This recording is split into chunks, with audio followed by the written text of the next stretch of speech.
ಉತ್ತರ ಕೊಡ್ತಾರೆ. ಮಾನ್ಯ ಅಧ್ಯಕ್ಷರೇ, ಮಾನ್ಯ ಅಶೋಕ್ ಅವರು ಮತ್ತು ಇತರ ಎಲ್ಲ ಸ್ನೇಹಿತರುಗಳು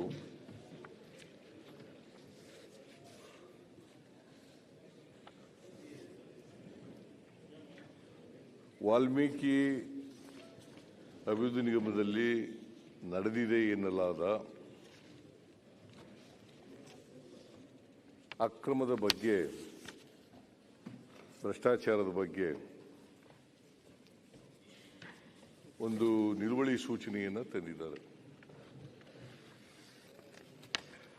ನಿಲುವಳಿ ಸೂಚನೆಯನ್ನು ತಾವು 60 ಅಡಿನಲ್ಲಿದ್ದಂಥ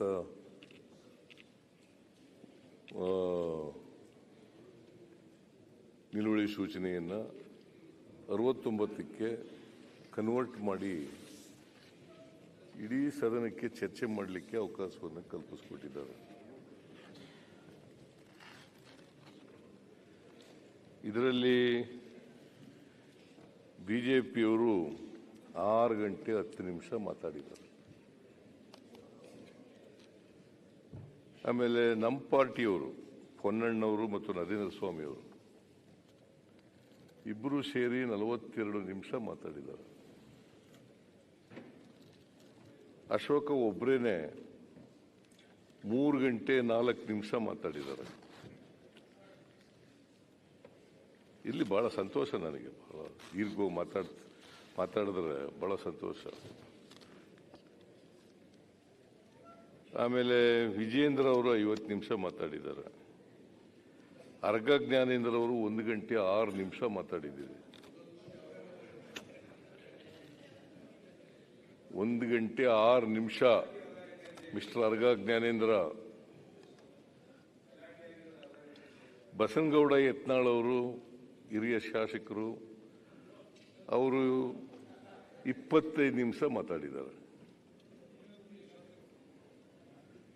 ಆಮೇಲೆ ಅರವಿಂದ್ ಬೆಲ್ಲದವರು 17 ನಿಮಿಷ ಮಾತಾಡಿದ್ದಾರೆ. ಚನ್ನಬಸಪ್ಪ ಚೆನ್ನಿ, ನಿಮ್ಮ ಹೆಸರು ಚೆನ್ನಿ ಏನದು ನಂಗೆ ಗೊತ್ತಿರಲಿಲ್ಲ, ಇಲ್ಲಿ ಚೆನ್ ಬಂತು.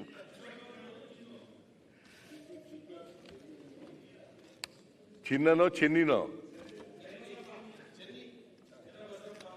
ಎಲ್ಲ ನಿಮ್ಮ ಊರಿನಲ್ಲೆಲ್ಲ ಶಿವಮೊಗ್ಗದಲ್ಲಿ ಹಂಗೆ ಕರೆಯೋದ?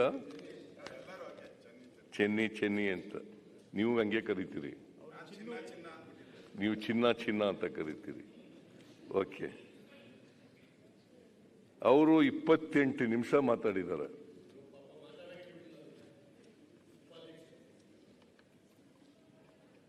ಆಮೇಲೆ JDSನ ಸುರೇಶ್ ಬಾಬು 6 ನಿಮಿಷ ಮಾತಾಡಿದ್ದಾರೆ. ಆಮೇಲೆ ಶಾರದಾ ಪೂರ್ಯ ನಾಯಕ್ 5 ನಿಮಿಷ. ಕರೆಮ್ಮ, ಶ್ರೀಮತಿ ಕರೆಮ್ಮ ಅವರು 6 ನಿಮಿಷ ಮಾತಾಡಿದ್ದಾರೆ. ಸುಮಾರು 7 ಗಂಟೆ 9 ನಿಮಿಷ 7 ಗಂಟೆ 9 ನಿಮಿಷ ನೀವೆಲ್ಲರೂ ಕೂಡ ವಿರೋಧ ಪಕ್ಷದ ನಾಯಕರು ಮತ್ತು ಇತರ ಮಾನ್ಯ ಸದಸ್ಯರುಗಳು, ಸುರೇಶ್ ಬಾಬು ಅವರು ಎಲ್ಲರೂ ಕೂಡ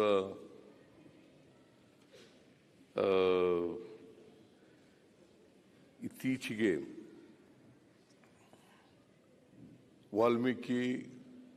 ಮಹರ್ಷಿ ವಾಲ್ಮೀಕಿ ಅಭಿವೃದ್ಧಿ ನಿಗಮದಲ್ಲಿ ನಡೆದಿದೆ ಅಂತಕ್ಕಂಥ ಅಕ್ರಮದ ಬಗ್ಗೆ ಬಹಳ ದೀರ್ಘವಾಗಿ ಸದನದಲ್ಲಿ ಚರ್ಚೆ ಆಗಿದೆ. ಮಾನ್ಯ ಅಧ್ಯಕ್ಷರೇ, ನೀವು ಕೂಡ ಬಹಳ ಸಮಯ ಕೊಟ್ಟಿದ್ದೀರಿ. ಸೋಮವಾರ, ಮಂಗಳವಾರ, ಇವತ್ತು ಮಧ್ಯಾಹ್ನದವರೆಗೆ. ನಿನ್ನೆ ರಜಾ ಇದ್ದದರಿಂದ ನಿನ್ನೆ ಚರ್ಚೆ ಆಗಲಿಲ್ಲ. ಇಷ್ಟು ದೀರ್ಘವಾಗಿ ಚರ್ಚೆ ಮಾಡಿದ್ದೀರಿ. ಅಶೋಕ್ ಅವರು ಕೊನೆಯಲ್ಲಿ ಮಾತನಾಡಿ ಸಿದ್ದರಾಮಯ್ಯನವರು ರಾಜೀನಾಮೆ ಕೊಡಬೇಕು ಅಂತೇಳಿ ಕನ್ಕ್ಲೂಡ್ ಮಾಡಿದ್ದಾರೆ. ಆಮೇಲೆ ವಿಜೇಂದ್ರ ಅವರು ಕೂಡ ಅದೇ ಮಾತಾಡಿದ್ರು ರಾಜೀನಾಮೆ ಕೊಡಿ ಅಂತ. ಆಮೇಲೆ ಇವರು ಅರ್ಗ ಜ್ಞಾನೇಂದ್ರ ಅವರಂತೂ SITನೇ ವಾಪಸ್ ತಗೊಬಿಡ್ರಿ ಅಂತ ಹೇಳಿದ್ದಾರೆ. ನೀವು ಹಿಂದೆ ಹೋಮ್ ಮಿನಿಸ್ಟರ್ ಆಗಿದ್ದವರು, ನಿಮ್ಮ ಕಾಲದಲ್ಲೂ ಕೂಡ SITಗಳಾಯ್ತಾ ಇದ್ದವು, ನಿಮ್ಮ ಕಾಲದಲ್ಲೂ ಕೂಡ CID ತನಿಖೆಗಳಾಯ್ತಾ ಇತ್ತು, ನಿಮ್ಮ ಕಾಲದಲ್ಲೂ ಕೂಡ ನಮ್ಮ ಪೊಲೀಸ್ನವರೇ ತನಿಖೆ ಮಾಡ್ತಾ ಇದ್ರು ಅಲ್ವಾ? ಆಗ್ಲೂ ಇದೇ ಹೇಳ್ತಿದ್ರ ನೀವು CBI ಕೊಟ್ಬಿಡೋಣ SIT ಬೇಡ ಅಂತ? ಅಲ್ಲ ಕೂತ್ಕೊಳ್ಳಿ, ಬೇಡ ಈಗ ನೋಡಿ, ಇಲ್ಲ ಕೂತ್ಕೊಳ್ಳಿ, ನಾನು I am not going to yield to anybody. Please ಕೂತ್ಕೊಳ್ಳಿ. ಅರ್ಗ ಜ್ಞಾನೇಂದ್ರ ಕೊಡ್ರಿ, ಕೂತ್ಕೊಳ್ಳಿ ಪ್ಲೀಸ್. ಅಪ್ಲಿಕೇಶನ್ ಅಲ್ಲಿ ನಿಮ್ಮ ಮಂತ್ರಿ ಹೆಸರು ಹೇಳಿದ್ದಾರೆ, ಅವರೇ ಅಂತ ಮಂತ್ರಿ ಇವತ್ತಿಗೂ ಅರೆಸ್ಟ್ ಮಾಡಕ್ ಆಗ್ಲಿಲ್ಲ, ಅವರಿಗೆ ಇಡಿ ಬಂದು ಅರೆಸ್ಟ್ ಮಾಡ್ತಾರೆ. ಆಯ್ತು, ಈಗ ಪರ್ಮಿಷನ್ ಇದೊಂದು ಅಭ್ಯಾಸ ಆಗ್ತದೆ. ಯಾರು ಪರ್ಮಿಷನ್ ಕೊಡದೆ ಮಾತಾಡೋದು ಹಂಗೆ ಅಲ್ಲ. ಆಯ್ತು, ಈಗ ಪರ್ಮಿಷನ್ ತಗೊಂಡು ಮಾತಾಡಿಯಪ್ಪ, ಮಧ್ಯದಲ್ಲಿ ಎದ್ಬಿಡೋದು, ವಿರಾವೇಶದಿಂದ ಮಾತಾಡೋದು ಯಾವ ಅಭ್ಯಾಸನ ನನ್ನಂತೂ ಗೊತ್ತಿಲ್ಲ ನನಗೆ. ಹಾಗಾದ್ರೆ ಪ್ರಿಸೈಡ್ ಮಾಡೋದು ಯಾಕೆ ಅವರು? ಸದನ ನಡೆಸೋದು ಯಾಕೆ ಅವರು? ನಾವು ಸ್ಪೀಕರ್ ಅಂತ ಯಾಕೆ ಮಾಡ್ತೀವಿ ಅವ್ರನ್ನ? ನಿಯಮಾವಳಿಗಳ ರೀತಿಯ ಸದನನ ನಡೆಸಬೇಕು ಅನ್ನೋ ಕಾರಣಕ್ಕೋಸ್ಕರವಾಗಿ ಅವರನ್ನ ಸ್ಪೀಕರ್ ಆಗಿ ಮಾಡಿರ್ತಕ್ಕಂಥದ್ದು.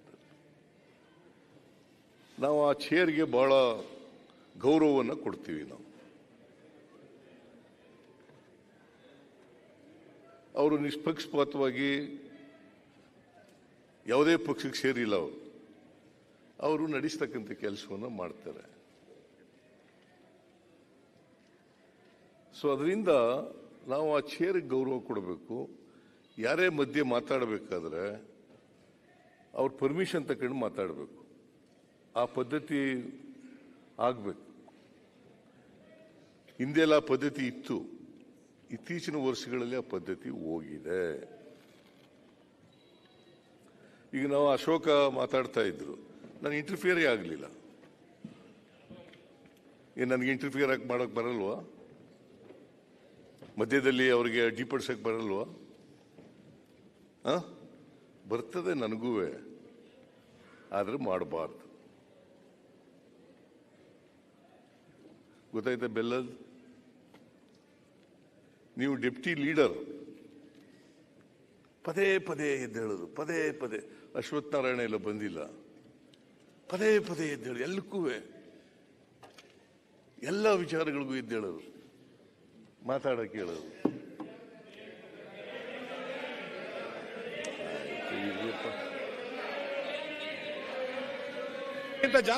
ಅವ್ರಿಗೂ ಹೇಳ್ತೀನಿ, ನಿಮಗೂ ಹೇಳ್ತೀನಿ, ಹಂಗೇಳಿ ಇದು ಎಲ್ರಿಗೂ ಅಪ್ಲೈ ಕೇಳ್ರಿ. ಅವ್ರಿಗೂ ಹೇಳ್ತೀನಿ, ನಿಮ್ಗೂ ಹೇಳ್ತೀನಿ. ಮೊದಲಿಗೆ ಅವ್ರಿಗೆ ಹೇಳ್ರಿ, ಯಾರೇ ಆಗ್ಲಿ. ಬಹಳ ಅತ್ಯಂತ ಅವಶ್ಯಕವಾದಂಥ ಸಂದರ್ಭದಲ್ಲಿ ಮಧ್ಯದಲ್ಲಿ ಹೇಳ್ವಿ ಮಾಡೋದು. ಅದಕ್ಕೆ ನಾವು ನಿಯಮಾವಳಿಗಳಲ್ಲಿ ಅನೇಕ ವಿಚಾರಗಳಿಗೆ ಯಾವ್ಯಾವ ಸಂಬಂಧಪಟ್ಟಂತೆ ಮಾತಾಡಬೇಕು ಅಂತೆಲ್ಲ ಇಟ್ಕೊಂಡಿದ್ದೀವಿ. ನಾವೇ ತೀರ್ಮಾನ ಮಾಡಿರೋದು ಅಲ್ವಾ? ಸೊ ಅದರಿಂದ ನಾನು ಇವ್ರಿಗೆ ಪಾಠ ಹೇಳಕ್ ಹೋಗಲ್ಲ.